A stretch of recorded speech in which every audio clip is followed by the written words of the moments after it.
Վերադարձանք գովազդից հետո եւ չմոռանանք, որ այսօր տոնական օր է վերջով։ Եվ մենք պատահական հյուրեր չէինք ունենալու, բնականաբար, ինչպես սկզբում ասացինք։ Գեղեցկության պակաս ունենք, չնայած Արտուր գեղեցիկ է իհարկե, բայց գեղեցկության պակաս ունենք տաղավարում շատ։ Չէ, երբ որ հիմա մեր հյուրի ներկայացնենք, կիմանանք, որ մենք ընդհանրապես կապ չունենք այդ երևույթի տերմինի հետ։ Այո, եւ մենք որոշել ենք կադրից դուրս մեր տաղավար բերել Շանթի հաղորդավարներին լրատվական խորագրի հաղորդավար մեկտաբան Քրիստինե Ալագուլյանն է մեր տաղավարում, ով իսկապես ապացուցում է ոչ միայն որ գեղեցկությունը կարող է նրա դեմքով լինել եւ հենց նրա դեմքով է, այլև խոսքը ինչ գեղեցիկ է, ինչ լավն է, երբ որ ճիշտ հայերեն ես խոսում։ Գեղեցիկը գեղեցիկից վարդ է։ Բարև ձեզ։ Շնորհավորում ենք, սիրելի Քրիստինեներ։ Ամենալավ բաները եւ ինչ է առհասարակ այս տոնը ձեր համար։ Կամ այս միամսյակը։ Ինչ զգացմունքներ ունեք։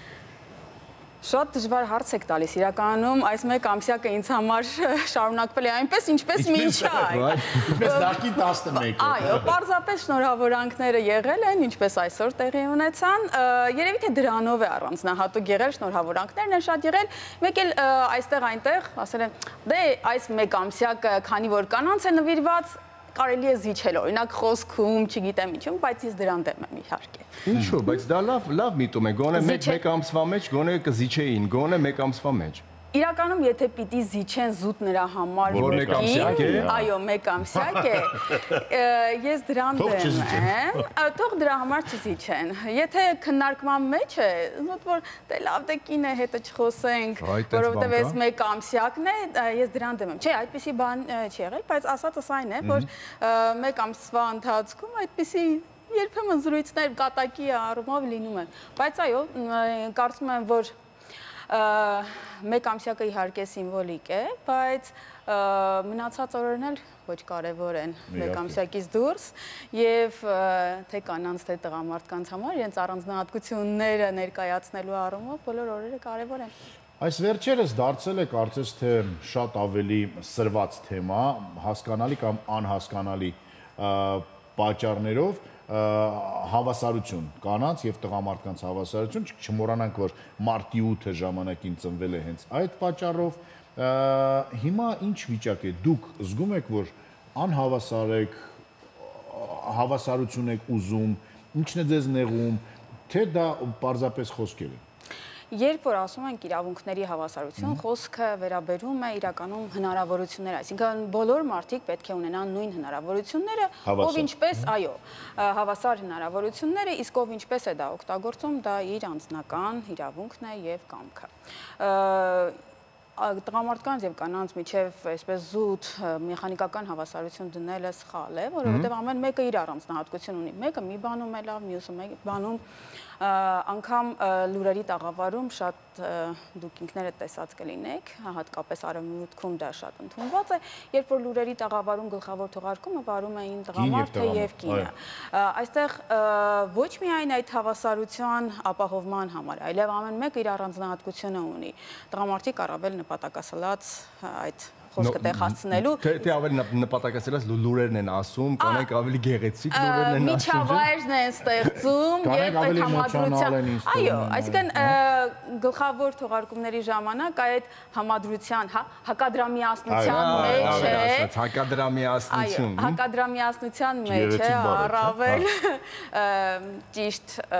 եւ փոխլրացված ներկայացում։ Ինչ վերաբերում է ընդհանրապես տեսնել կան այդ անհավասարությունները թե չէ, վերաբերմունքի առումով երբեմն կարող են լինել հասարակության մեջ, օրինակ կան բաներ, որոնք տղամարդկանց կարող են թույլատրված լինել մարդկանց գիտակցության մեջ, բայց կանանց դեպքում շատ ավելի խիստ են, ընդ որում խիստ են առավել շատ կանայք։ Կանայք առավել կանանց նկատմամբ եւ օրինակ ասում դե լավ տղամարդեր իրեն կարելի է իսկ այ աղջի ջան օրինակ ձայնդ կտրեիր գուցե դա այդպես հա չլիներ գուցե քննարկումները եթե գնան այնպես որ ի վերջո մարդիկ իրենց դերակատարումները ճիշտ հասկանան, ժամանակի ընթացքում դա էլ փոխվի, բայց մեր հասարակության մեջ այդպես որ անհավասարություններ լինեն, շատ ես չեմ նկատել, համենայն դեպս թե կարիերայում, թե ընդհանրապես կյանքում ձեր մտավոր ունակությունների, ձեր ներաշխարհի շնորհիվ եք դուք առաջ գնում։ Այսինքն, եթե դուք կարողանում եք այդ ամենում ապացուցել, որ դուք իսկապես արժանի եք ձեր բոլոր ունակություններով, կարծում եմ, որ այստեղ անհավասարությունները այլևս տեղ չունեն։ Մի քիչ հետ գնանք, Կրիստին, երբ որ ես փոքր էի, ապրիլի 7-ին մենք միշտ բացիկներ էինք սարքում, մայրիկներին ինչ-որ շարադրության պես ինչ-որ բան էին գրում, բարեմաղթանքներ էին գրում։ Դու որպես ժուրնալիստ ինձ թվում է քեզ ավելի հեշտ էր տրված գրելը, քան դասահանած բոլոր աշակերտներին։ Ում համար ես գրում տեղը։ Ինչ ես հիշում, ինչ ես գրել այդ ժամանակ։ Բացիկ սարքել ես, չես սարքել։ Այո, Բայց մեր ժամանակ մենք նկարում էինք մեր ձեռքով։ Ես ապրիլի 7 չեմ հիշում։ Երբ ես դպրոցում էի, դեռ ապրիլի 7 չկար։ Ես ձեռնից մի քիչ ավելի Ապրիլից։ Ես մի քիչ ավելի երիտասարդ սերունդ եմ։ Եվ մեր ժամանակ իսկապես ապրիլի 7-ը չկար, մենք ավելի շատ մարտի 8-ը։ Այո, բացիկներ էինք պատրաստում, մենք ինքներս էինք նկարում, գունավոր մատիտներով մեր նկարչության ժամին, այդ օրը նվիրված էր բացիկներ պատրաստելու։ Ես հիմա չեմ հիշի, թե ինչ եմ գրել, ըստ էության գրել եմ նույն մաղթանքները, ինչը որ հիմա էլ կցանկանայի, հա։ Քեզից ես գրել, թե մեջ բերել ես որևէ պոետից, որևէ միտք ես գրել այդտեղ, ինչ ես արել։ Հորացի Կարծում եմ եւ այն, որովհետեւ գրականությունից որոշ բաներ վերցնում եք, այդ ժամանակ ձեր ամբողջ բազան ձևավորվում է ձեր կարդացած գրքերի, դեռ ձեր ապրած կյանք այնքան չէ, որ կյանքի, այո, փորձ չկա, եւ ձեր կարդացած գրքերից են գալիս այդ բառերը, նախադասությունները, մտքերը, կամ ուղղակի ձեր ցանկությունից, ինչ կուզեիք, որ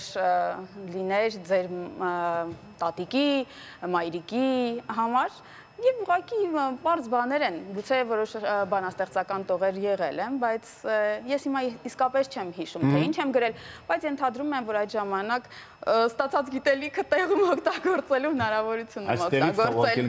Ժուրնալիստիկական պրոֆեսիոնալիզմը այդ ժամանակ դեռ ես չէի որոշել, որ պետք է ժուրնալիստ դառնամ։ Ես ժուրնալիստիկայի ուղղությամբ մտածել եմ 9 եւ 10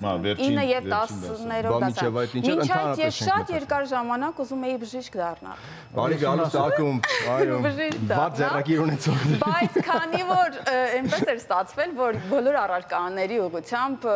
ոչ միայն լավ էի սովորում, այլև ունակություններս ներում էին, կարծես ամեն մասնագիտության մեջ մի հետաքրքիր բան էի տեսնում, հետո ասես լավ, ինչ անել էլի, ես էլ եմ սիրում, որոշները կարծում էին, որ ես պիտի գնամ մաթեմատիկական ուղղությամբ կամ ինժեներիայով, որովհետև այդ ուղղությունը հորս կողմից ինձ փոխանցված էր եւ մաթեմատիկական գիտելիքներս բավական լավ էին։ Մյուս մասը ասում էր, չէ, բանասիրական, որովհետև լավ ասմունքում ես, բանաստեղծություն եւ այլն, հա, արձակի հետ կարդալու հետ շատ լավ ես։ Մի խոսքով, բայց ընտրեցի մի մասնագիտություն, որը իրականում, այսպես ասեմ, լեգիտիմ հնարավորություն է տալիս բոլոր կապերը ստեղծել բոլոր մասնագիտությունների հետ, եւ ես շատ ուրախ եմ։ Կարծում եմ, որ ես ամենալավ եւ ամենաօգտակար մասնագիտություններից մեկն եմ ընտրել։ Իսկապես, այո։ Իսկապես աշխարհում այդպես է։ Գեղեցկությունը կփրկի աշխարհը, ինչ դերակատարություն ունեն այսօր կանայք աշխարհի փրկելու մեջ, որովհետև իսկապես ինձ թվում է, որ այդ ժամանակը եկել է, որ աշխարհը փրկել է պետք, թե ամենաբարձր մակարդակների մասին է խոսքը, թե ամենաներքևից։ Արդյոք այդ ամբողջ պատասխանատվությունը պետք է դնել կանանց ուսերին որովհետև 5000 տարի տղամարդկանց ուսերին դեռ մենք ինչ կատարում։ Ես կարծում եմ, որ այստեղ խնդիրը այն է, որ սկզբից միայն տղամարդկանց ուսերին է եղել, հիմա ասում ենք դե կանայք թող գան եւ փրկեն։ Նորից այն մտքին եմ, որ ամեն մեկը իր դերակատարումը պարզապես ճիշտ պիտի կատարի, ամեն մեկը իր առանձնահատկություններով իր գործ անի եւ գուցե փրկվի աշխարհը։ Աշխարհը անընդհատ պայքարի մեջ է, իսկ այդ պայքարում տղամարդիկ եւ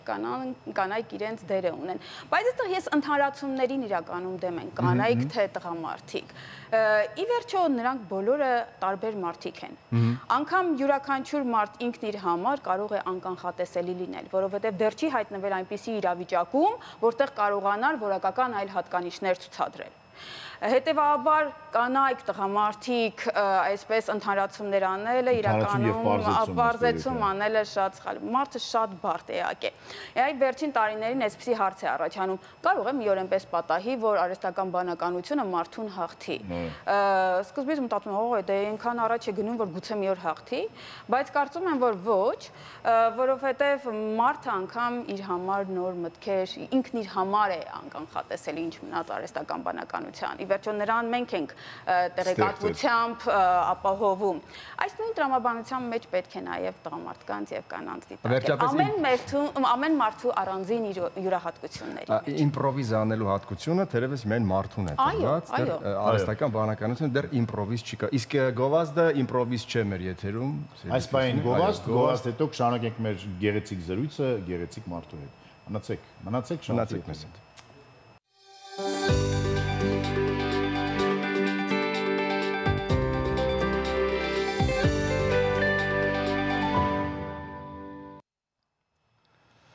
Շարունակում ենք մեր զրույցը Քրիստինե Ալագուլյանի հետ, ապրիլի 7-ը խոսում ենք կանանց մասին, գեղեցկության մասին եւ ոչ միայն կանանց եւ ոչ միայն, այո։ Երբ որ ասում են մայրության եւ գեղեցկության, այստեղ հակադրություն չկա, բոլոր մայրերը գեղեցիկ չեն, թե հատուկ են անում, որպեսզի մայրերը ել ավելի գեղեցիկ երևան։ Ձևավորման խնդիր է ինձ թվում։ Ինձ թվում է այդ հարցին ավելի շատ դուք կարող եք պատասխանել։ Դուք կարող եք պատասխանել։ Ինձ համար դժվար է այդ հարցին պատասխանելը։ Իսկապես։ Իսկ գեղեցկությունը դա սուբյեկտիվ, օբյեկտիվ ինչ է դա։ Օրինակ, միացնում եմ հեռուստացույցը, տեսնում եմ գեղեցիկ Քրիստինեին, որը որ լուրջ բաներից է խոսում։ Ես ինչով պետք է լսեմ, զմայլվեմ, այստեղ ինչ կա։ Եվ արդյոք կարծում եմ, нельзя быть красивой такой, էլի։ Ինչպես է դա։ Շնորհակալություն, բայց այդ շատ պատասխանատու բան եք ասում։ Ես այդքան գեղեցիկ չեմ հարցնում։ Բայց իրականում ինձ համար գեղեցկությունը ներդաշնակությունն է։ Ձեր արտաքինի եւ ներքինի։ Եվ երբ որ լուրերը միացնում են լսելու, իրականում պիտի ամբողջ այդ կերպարը նպաստի նրան, որ ձեր ասածը տեղ հասնի։ Եթե դուք այնպիսի տեսքով եք, այնպիսի բջնանքով եւ այլն, որ մարդիկ ավելի շատ ուշադրություն են դարձնում դրան եւ չեն լսում ձեր ասածը, իրականում ձեր արած գործը ճիշտ չէ եւ անիմաստ է եւ այստեղից պետք է գնալ եւ ուրիշ տեղ, հա, օրինակ ուրիշ բան կա, նայեք, ես ասեմ, որ շատ դեպքերում գեղեցկուհիները անցնում են եւ գնում են կամ մնում են 1 տարի, կես տարի, դուք տասնյակ տարիներ արդեն այստեղ եք եւ ապացուցում եք, որ իսկապես ներսը պետք է համապատասխանի դրսին, այո, արտաքինին։ Դժվար չէ։ Կամ դրա մասին մտածում եք, թե ոչ։ Ոչ, իրականում ես հետևյալի մասին եմ մտածում։ Այնինչ անում եմ պիտի ազնիվ անել։ Այդ ազնվությունը բերում է ձեր արտաքինի եւ ներքինի ներդաշնակությունն է ապահովում։ Եթե դուք ինչ-որ բանում ստում եք, արհեստական եք ստեղծում ձեր կերպարը, ի վերջո դուք դուրս եք գալիս եւ մարդիկ տեսնում են ձեզ եւ նրանք այլևս չեն հավատում։ Ի վերջո մի բանում սխալ լինելու դեպքում, սուտ լինելու դեպքում մնացած բաների վրա եւս կասկած է ընկնում։ Այսպես է, չէ՞, մի դետալում հենց կասկածեցի ասում են, իսկ ինչ իմանանք, որ մյուս տեղերում այդպես չէ։ Եվ եթե դուք այդ ազնվությունը չպահեք հեռուստադիտողի հետ շփվելու, հաղորդակցվելու այդ վստահելիության աստիճան չպահեք, իրենք ձեզ չեն հավատա եւ այստեղ չի օգնի ոչ մի արտաքին գեղեցկություն կամ, չգիտեմ, գեղեցիկ է նաև երբ մարդ ժպտում է, որքանով է ստացվում լուրերի հաղորդավարի համար ժպտալը։ Եվ կարևոր է դա։ Իրականում շատ կարևոր է, սովորաբար երբ որ օրինակ ուսանողներին ես մեկնաբանի աշխատանք այդպիսի դասընթաց եմ վարում իրենց համար եւ այդ ժամանակ խոսում ենք 60 վայրկյան տպավորություն թողնելու մասին, հա, առաջին 60 վայրկյանը, որ մարդուն կարող է կողմնորոշել լսել իրեն նայել, թե այլևս ոչ, եւ այնտեղ շատ կարևոր նշանակություն ունի ժպիտը։ Բարևելիս այո ժպտում եմ, ավարտելիս այո ժպտում եմ, բայց ցավոք սրտի հիմա լուրերն այնպիսին են, որ դուք ժպտալ դժվարանում եք։ Եթե կան այդ հնարավորությունները, օրինակ մեր թիմը որևէ հաղթանակ է տարել, ես մեծ ժպիտով եմ դա ասում։ Իհարկե լուրերի հաղորդավարուհիների, հայ հաղորդավարների համար այդ էմոցիոնալ ինտելեկտը պիտի լինի այն աստիճանի, որ դուք շատ դրականի ժամանակ այսպես չցնծակ եւ շատ տխուրի ժամանակ ուղակի չկոտրվեք, պահեք այդ միջինը, որպեսզի հեռուստադիտողը ձեր միջոցով ոչ թե էմոցիաները տեսնի եւ սկսի չհասկանա ինչ եք ասում, այլ տեղեկությունը լսի եւ կարողանա որոշումներ կայացնել։ Այնպես որ բայց ժպտալ իհարկե պետք է սկզբում եւ վերջում գոնե, եթե չկան այդ ներսի։ Ես մի լավ առաջարկ ունեմ, մինչև Քրիստիան կկարդա ամենաառաջին պարբերությունը, այո, ամենաառաջին պարբերությունը, խնդրում եմ ընթերցես, մինչև որ մենք անակնկալը կնախապատրաստենք քեզ համար։ Այո, որտեղ ժպտալու թեմա է, եւ մենք շատ ուրախ ենք եւ այսօր ակտուալ է, որ սկսում է առաջին։ Ըմբշամարտի համաշխարհային ֆեդերացիայի Եվրոպական խորհուրդը օլիմպիական չեմպիոն, բազմակի մրցանակակիր, աշխարհի քառակի, Եվրոպայի 7-ակի չեմպիոն, Եվրոպական խաղերի չեմպիոն, հունահռոմեական ոճի լեգենդար ըմբիշ Արթուր Ալեքսանյանին ճանաչել է 2024 թվականի Եվրոպայի հունահռոմեական ոճի լավագույն ըմբիշ։ Այսօր ես չպիտի աշխատեի, բայց դուք աշխատեցիք։ Մենք այսպես արեցինք, որ դու ժպտաս, եւ քո ժպիտը կրկնապատկենք, սիրելի Քրիստինե։ Շնորհակալ եմ, շնորհակալություն, այսպիսի լավ լուր կարդալու համար։ Շարունակեք ժպտալ եւ Աստված տա, որ լուրերը այնքան լինի, որ դուք շատ դժվարությամբ ձեր ժպիտը կարողանաք զսպել։ Շնորհակալ եմ։ Ձեզ էլ լավ օր եմ մաղթում։ Լավ օր, կրկին շնորհավորում ենք ապրիլի 7-յան կապակցությամբ եւ գնում ենք ձեր տրամադրությունն էլ բարձրացնելու, կարծում եմ երաժշտությունը լավ դոպինգ է։ Եվ շնորհակալություն Ֆանֆան Տյուլպանին եւս մեկ անգամ գեղեցիկ ծաղկեփունջների համար, մնացեք մեզ հետ երաժշտություն Շանթի եթերում։